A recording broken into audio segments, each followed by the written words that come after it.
오늘 본문은 참 당황스러운 본문입니다. 왜 예수님이 무화과 나무를 저주했을까요? 예수님이 이 땅에 오셔서 많은 기적들을 행하셨지만 그 많은 기적들 중에서 마지막으로 하신 기적이 무화과 나무를 저주하는 사건입니다. 하필이면 예수님이 마지막으로 보여주신 사건이 생명을 살리는 사건이 아니라 생명을 죽이는 사건이고, 더군다나 그 무화과 나무는 지금 열매를 맺히는 시즌이 때가 아닌 때에 그 무화과 나무가 무슨 죄가 있다고 무화과 나무를 저주하는 사건을 마지막 기적으로 보여주셨을까? 그러나 이 사건은 예수님이 마지막으로 보여주셔야만 하는 사건이거든요. 구약 성경에서 무화과 나무 또 포도나무는 이스라엘을 가리킵니다. 무화과 나무나 포도나무에 열매가 없다. 그것은 하나님의 백성이, 언약 백성이 이스라엘이 하나님 앞에서 언약 백성의 열매를 맺지 못했다는 의미입니다. 호세아 9장 10절 말씀입니다. 옛적에 내가 이스라엘을 만나기를 광야에서 포도를 만남같이 하였으며 너희 조상들을 보기를 무화과 나무에서 처음 맺힌 첫 열매를 봄같이 하였거든. 그러니까 하나님이 이스라엘 백성들을 볼 때 광야에서 목마를 때 포도나무를 향해서 다가가는 그 심정이라는 거예요. 하나님이 이스라엘 백성을 바라볼 때, 배고플 때 무화과 나무의 그 첫 열매를 바라볼 때 그 기쁨 같은 그 마음이라는 거예요. 근데 그런 이스라엘이 바알 브올에 가서 부끄러운 우상에게 몸을 들임으로 저희가 사랑하는 우상같이 가증하여 졌도다. 목마를 때 포도나무에 다가가는 그 기대감과 배고플 때 무화과 나무를 향해 다가가는 그 기쁨으로 하나님이 다가갔는데 열매가 없었을 때 하나님 마음속에 있었던 그 실망감이 오늘 읽은 이 본문 속에서 예수님 마음속에 일어났던 그 실망감과 동일하다는 것이죠. 선지자 미가야는 이렇게 외칩니다. 재앙이로다. 나여 나는 여름 과일을 딴 후에 포도나무를 거둔 후 같아서 먹을 포도송이가 없으며 내 마음에 사모하는 처음 익은 무화과가 없도다. 먹을 포도송이가 없고 마음에 사모하는 처음 익은 무화과 나무가 없는 그 성읍의 모습을 묘사했는데 이 모습이 바로 겸손한 나귀를 타고 예루살렘으로 들어오셨을 때에 예루살렘에서 예수님을 기다리고 있던 그 재판관들과 그 지도자들과 그 형제들을 죽이려고 기다리고 있는 그 악인들의 모습과 동일한 것이죠. 지금 예루살렘의 모습이 그 예루살렘의 언약 백성들의 신앙의 중심지인 성전의 모습이 하나님은 포도 열매를 기다리고 무화과 나무를 열매를 기다리고 있는데 그들의 모습은 포도송이가 없는, 무화과 나무 익은 것이 전혀 없는, 오히려 그 열매를 구하는 하나님의 아들을 향해서 이를 갈면서 죽이려고 기다리고 있는 예루살렘 성과 하나님의 성전을 가리키는 것입니다. 그러므로 하나님의 아들이 이제부터 영원토록 사람이 내게서 열매를 따먹지 못하리라 하신 그 말씀은 무화과 나무만을 향해서 말한 게 아니고요. 또 많은 사람들이 오해하듯이 기도 응답을 가르쳐 주려고 기도를 아무 때나 해도 응답된다는 것을 가르쳐 주려고 한 게 아니고요. 이것은 열매 맺지 못하는 언약 백성과 그들의 신앙의 중심으로서 도둑의 소굴로 변해 있는 성전을 향해서 외친 말씀이기 때문에 예수님은 한 번도 성전을 청소한 적이 없는 것입니다. 예수님이 만약에 성전을 청소하신 것이라면 다른 거 다 뒤엎습니다. 무엇을 뒤엎습니까? 5절이죠. 15절. 그들이 예루살렘에 들어가니라. 예수께서 성전에 들어가사 성전 안에서 매매하는 자들을 내쫓으시고 돈 바꾸는 자들의 상과 비둘기 파는 자들의 의자를 둘러 엎으시며, 여기까지 이해가 됩니다. 그죠? 그런데 아무나 물건을 가지고, 이 물건이 뭐죠? 성전 그릇을 옮기는 대야입니다. 아무도 성전 물건을 움직이지 못하게 합니다. 향료를 피우고 전등을 피우고 성전 안에서 하나님께 예배하는 그 그릇을 움직이지 못하게, 가지고 다니지 못하게 하나님의 예배를 가로막고 성전의 기능을 마비시킵니다. 예수님의 의도는 성전 청결이 아닙니다. 성전 청결이었다면 예수님이 성전 청결하고 그 다음날 다시 예루살렘 성을 빠져나가면 다시 이 사람들 비둘기 들고 오고 짐승 들고 오고 돈 들고 와서 동일하게 성전에서 장사할 것을 예수님은 다 아셨단 말이죠. 예수님은 성전을 깨끗하게 하려고 하는 목적이 아니고요, 성전은 이제 더 이상 하나님을 예배하는 중심지가 될 수 없다는 것을 온 몸으로 마치 폭동을 일으키듯이 그 성전의 기능을 마비시킨 것입니다. 그러므로 오늘 본문의 핵심 구절인 17절 말씀을 우리는 제대로 해석해야 됩니다. 17절 말씀을 같이 한번 읽어보십시다. 이에 가르쳐 이르시되 기록된 바 내 집은 만민이 기도하는 집이라 칭함을 받으리라고 하지 아니하였느냐. 너희는 강도의 소굴을 만들었도다 하시매. 이 말씀을 읽을 때 여러분은 강조점을 어디에 둡니까? 이 말씀을 읽을 때 여러분이 강조점을 기도하는 집에다가 딱 찍고 강도의 소굴에다 딱 찍으면, 성전은 원래 기도하는 집인데 이 사람들이 기도는 안 하고 장사만 하니까 이거를 청소해가지고 기도하는 집으로 만들어줘야 되겠다라고 오해할 수 있습니다. 여기서 방점을 거기에 찍으면 안 되고요, 방점을 어디에 찍어야 되냐면 만민에 찍고요, 너희에다가 찍는 것입니다. 하나님은 성전을 주실 때 이 성전을 뭐를 위해서 줬냐면 그냥 기도하는 집이 아니고요, 만민이 기도하는 집을 줬다는 거예요. 만민이, 열방이, 이방인이, 모든 사람들이 하나님께 나와서 마음껏 예배하고 구원을 누리고 그 은혜를 만방에 전하라고 성전을 줬는데, 지금 너희가, 유대인인 너희가, 바리새인들인 너희가, 종교 지도자인 너희가 성전을 강탈하여서 너희 입맛대로 나를 볼모 삼아서 너희들의 욕심을 채우는 강도짓, 영적인 강도짓, 제사를 통해서 돈 번다는 차원이 아니고요, 이방인들로 하여금 하나님을 믿지 못하도록 하는 영적인 강도짓을 하고 있다는 것을 말씀하신 것입니다. 그래서 예수님이 이방인들이 들어갈 수 있는 성전의 바깥틀은 청소한 게 아니고요, 유대인들만 들어가는 성전 안에 있는 유대인들만 들어가는 그 독보적이고 배타적인 공간을 정지시키신 것입니다. 예수님이 왜 이 땅에 오셨습니까? 왜 이 땅에서 고난받으시려고 십자가에 달려 죽으시려고 예루살렘 성 도적들이, 강도들이, 살인자들이 예수님을 기다리고 있는 열매 없는 무화과 나무와 같은 그 성읍으로 왜 오신 것입니까?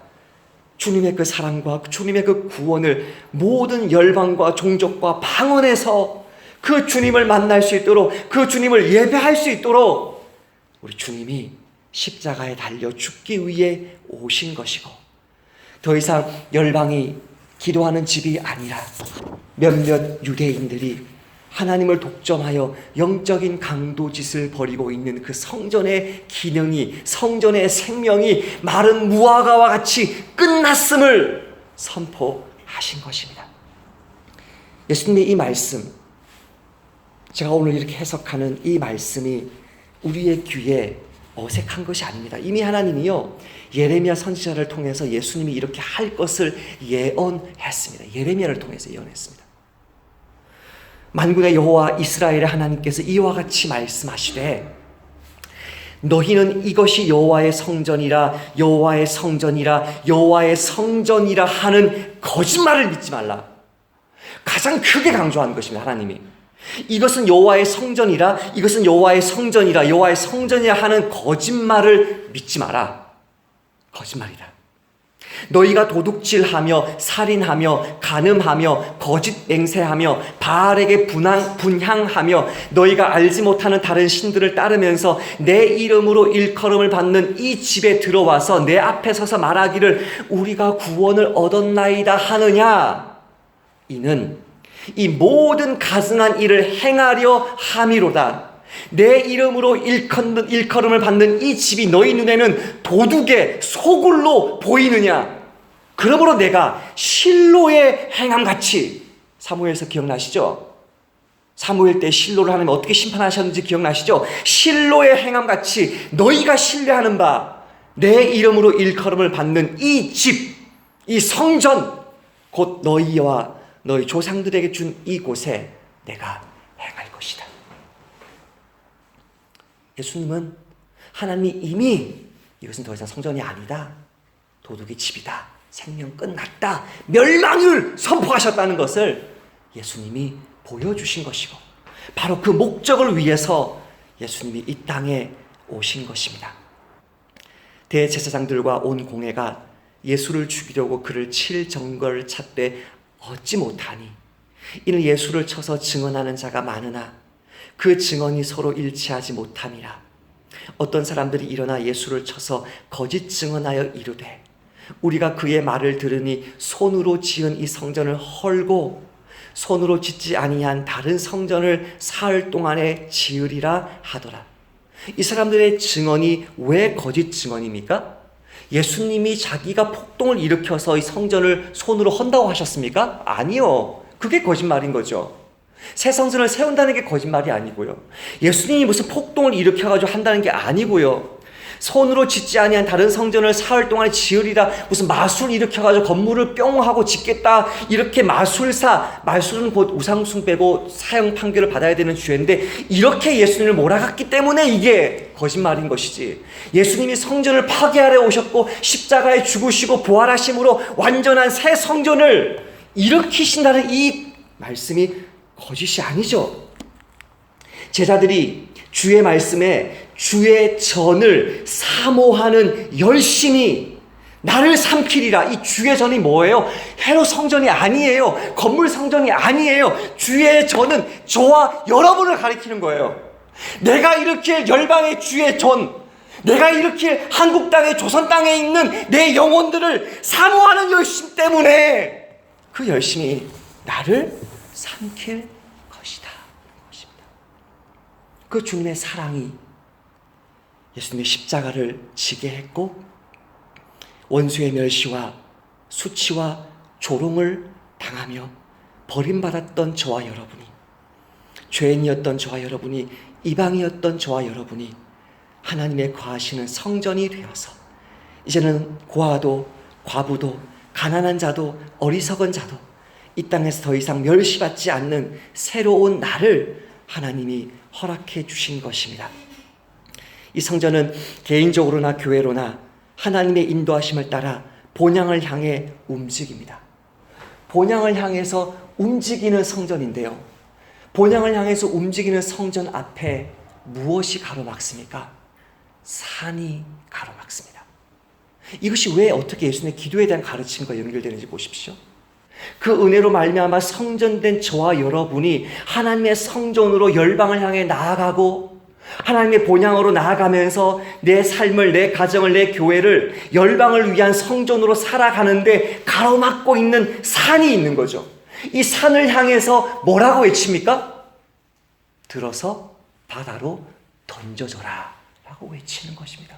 오늘 저와 여러분에게 동일하게 내 삶 속에서 하나님을 섬기고 하나님께 순종하고 하나님에 따라서 나아가지 못하게 하는 나의 감정과 나의 성품과 주변의 환경과 갑작스럽게 변하는, 내가 어떻게 할지를 모르는 여러 가지 혼란한 상황들이 산입니다. 예수님의 몸된 성전을 가로막는 산아, 들리어 바다에 던져져라 외치고 선포하시기를 축복합니다. 복음의 증거를 가로막고 예수님의 십자가를 가로막는 모든 악한 괴계들아, 들어서 바다에 던져져라 외치는 저와 여러분 되시기를 축복합니다. 주님의 이 말씀이 성전, 거짓 성전을 깨트리고 새로운 성전을 세우시는 문맥에서 무엇이든지 구하면 이루어진다 했기 때문에 새로운 성전을 세우는 것과 상관없는 기도 제목을 응답해 주신다는 말씀이 아니고요. 내 삶 속에, 내 가정 속에, 우리 교회 속에, 열방 속에 주님의 새로운 성전을 건설하는 그 일에 가로막는 산을 향해서 그 산이 어떤 산이든지 바다에 빠지라고 선포하면 그 산이 바다에 던져질 줄 믿습니다.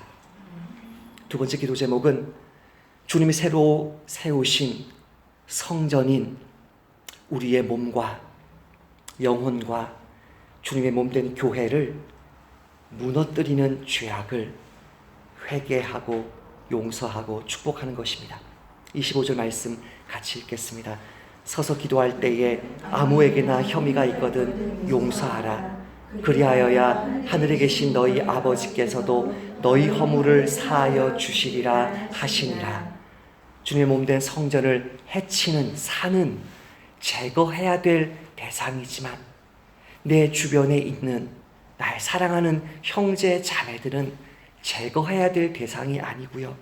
내 마음속에 그 형제를 향한 원망과 미움을 제거해야 됩니다. 주님이 십자가에 달려 죽으신 것은 우리를 한 몸 만들어서 우리를 하나 된 성전으로 만들어서 주님의 몸된 교회로 만들어서 이제는 우리의 삶이, 우리의 가정과 교회가 열방의 만민이 예배하는 성전을 세우는 일에 쓰임받기 위함인데 여전히 내 마음속에 나의 혈육을 향해서, 나의 가족을 향해서, 나의 지체들을 향해서 몇십 년 전에 과거에 만났던 그 사람을 향한 미움이 남아있다면 나는 내 개인으로도 성전으로 사용받을 수가 없고 우리 가정과 교회로도 하나님의 성전답게 쓰임받을 수 없기 때문에 주님이 십자가 달려 죽으신 이 고난 주간에 너희가 너희의 앞을 가로막는 산을 향해서 외치는 기도만이 아니라 너희 마음 속에 있는 그 염려와 미움과 불신과 그 증오와 원망을 깨트리고 그것을 용서하고 축복하라고 말씀합니다. 이 시간 기도할 때 주님, 내 삶을 가로막고 있는, 우리 교회를 가로막고 있는, 우리 가정이 주 앞에 쓰임받는 그 길을 가로막고 있는 원수가 주는 모든 장벽들, 모든 두려움들이 다 뽑혀서 바다에 던져지는 이 새벽 되게 하여 주시고 이 새벽에 내 마음속에 남아있는 우리 형제자매들을 향한 모든 원망과 섭섭함들이, 내 이웃을 향한 미움과 원망들이 다 뽑혀서 바다에 던져지는 날 되게 하셔서 주님이 이 땅에 오셔서 이루고자 하셨던 그 구원을 아름답게 맛보는 고난주간의 첫날 되게 하여 달라고 아버지 앞에 기도함으로 통성으로 나아가겠습니다. 주님 감사합니다. 주께서 붙드시고 역사하셔서 이 밤에도 아버지, 이 새벽에도 주의 말씀 붙들고 아버지께 함께 나오게 하셔서 감사합니다. 주님, 우리 주 앞에 참 이렇게 귀한 고난주간을 지키는 그 첫 이유가 우리 주님이 나를 새로운 성전 삼으셔서 이방인이어서 죄인이어서 세상에서 멸시받고 조롱받는 가난하고 천한 자여서 못난 자여서 주 앞에 나오지 못했지만 주님이 이 주님께 나아가는 그 길을 막고 있는 그 산과 같이 높이 아름답게 웅장하게 서 있는 그 하나님의 성전을, 가짜 성전을 무화과 나무를 말리듯이 파괴하시고 말리시고 제거해 주셨기 때문에 이제는 바깥들에서만 머물고 있던 내가 언제든지 예수님과 함께 동행하고 예수님의 말씀을 붙들고 내가 움직이는 성전이 되어서 어느 곳에 있든